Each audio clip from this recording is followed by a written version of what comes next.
We're joined here by head coach Giovanni Savarese. Gio, thanks for joining us tonight. Just to start us off, can you just talk a little bit about the importance of winning tonight's 3 points? Massive result. Recording in progress. Massive result. We knew it was going to be very difficult. Minnesota, even though they had some players that didn't participate, like Reynoso, Fragapane, important players for them, they still have enough to make it very competitive. I thought our first half wasn't good enough in regards to the things that we wanted to do, in the way we wanted to move the ball. And we didn't have fluidity of play. So what we created wasn't enough. But we worked really hard to defend. And in those moments that maybe they found some moments to be able to be a little more dangerous, Alio did his job to be strong in the goal. Second half was different. Second half, we played much better. We moved the ball well, switch point of attack. We didn't allow them to be able to get in such a good areas.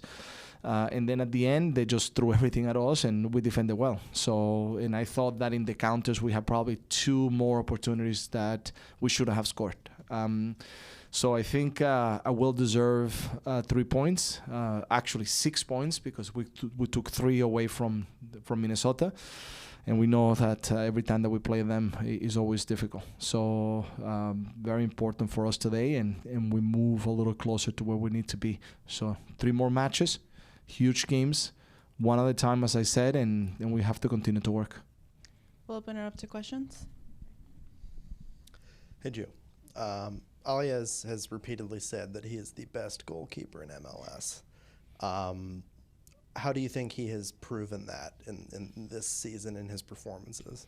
Yeah, it's great that he's saying that. I mean, because he's playing very well. What I will say is that, he worked really hard all these years.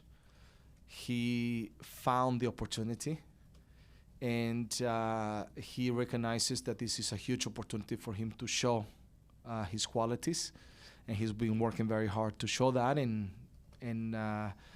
he has repaid back, all the trust in the way he's playing. I still believe that there's more for him to improve. I do think that he still can be a better goalkeeper than what we have seen, because I do think that he has a lot of good qualities to continue to grow. But he's been very, very good this season for us. And 2 players that have had a bigger role during this streak are Zach McGraw and Dairon Asprilla. 2 different positions, but have been important to what you guys have done. What can you say about the play of each of them during these last 4 games? Yeah, I mean, I always say that there's no one single player that is, better than the team together. I think it's the work that the entire team has done. Even the guys that haven't played, which I feel for them, if I could play everybody, that would be amazing. But because they work so hard to be able to make sure that we prepare. But Zach, of course, is done very well. He has come in. He's been solid. He's been pragmatic. He's been strong, and he showed that he can play at this level, and he's done very well in the system that we've been playing. And Asprilla scoring the goal today, playing on top, then going on the right side, creating the last opportunity in the 95th minute. Well done for him. He deserves it. He's been working very hard.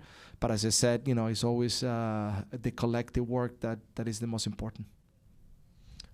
Coach, in this win streak, you've employed a very different formation than we're used to seeing, and just different tactics. Can you talk about how it's different and how difficult or easy it was to implement it into the team so late in the season? Yeah, I mean, we felt that we could move forward this direction. We felt that the players that played the second half in Kansas City deserved to have another chance to play, and then we've been very, very detail-oriented in every game, tailoring, the things that we need to do in order to make sure that we stay competitive, because all the teams that we have played have been very different from each other, and the guys have done and executed the plans that we have put together. And sometimes it's not perfect, like we saw the first half today, but then we'll figure it out. We'll figure it out together how to make it better on the second half, and and then we were able to get the win that we needed.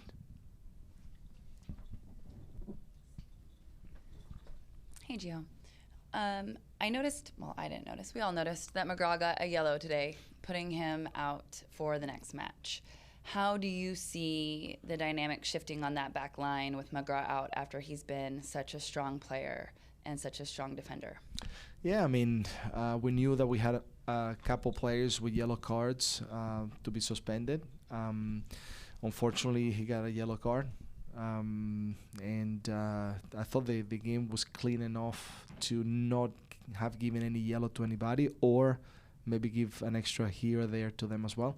But we got the yellow cards in this game, and unfortunately McGraw's not going to be available. So we have to assess. We have to first reflect on today and then look at the next match, which is going to be another difficult game, in how we're going to play. That's going to be now the next step, and understand, of course, what you said. We have one center back less, but we have different options to do. We have different ideas in regards to who can step in that position if we have to play with three in the back anyway, and we will assess that during the week and make the final decisions before Columbus. I think we have some questions online. Jill? Yep, we'll start it off with Sam Spiller, Stumptown Footy. Hi, Gio. Congrats on the win. Thank you. The start of the second half, it looked like you made a switch on the field. You swapped Santiago Moreno and Darren Esprilla to push Moreno higher up the field and moved Jimmy Chara into more of kind of a false nine position. What were you hoping to kind of achieve with that shift, and did it work the way that you wanted it to? Yeah, I think it worked the way we expected, because what we felt that in the first half, Dylan was more of a target player with their two defensive players, Kalman and Boxall. They were just targeting him, and it became a little bit difficult for him to find the right spaces. And then we didn't have enough guys attacking. In some moments, we dropped too many players to positions that we felt that didn't require for them to be so low. And then we believe that also putting Jimmy a little bit higher will make it a little more difficult for them, because now they didn't have any reference. Moreno a little bit higher also was able to dribble through lines and make it difficult on them. And then Esprilla was able to always be on the second post as another striker. So I thought that what we did really worked, helped us. And then, of course, we look always better when the players score, no? And we get a good result. So it worked, of course, because of the result in the majority of the game. But I thought that we found more fluidity for sure when we made the change.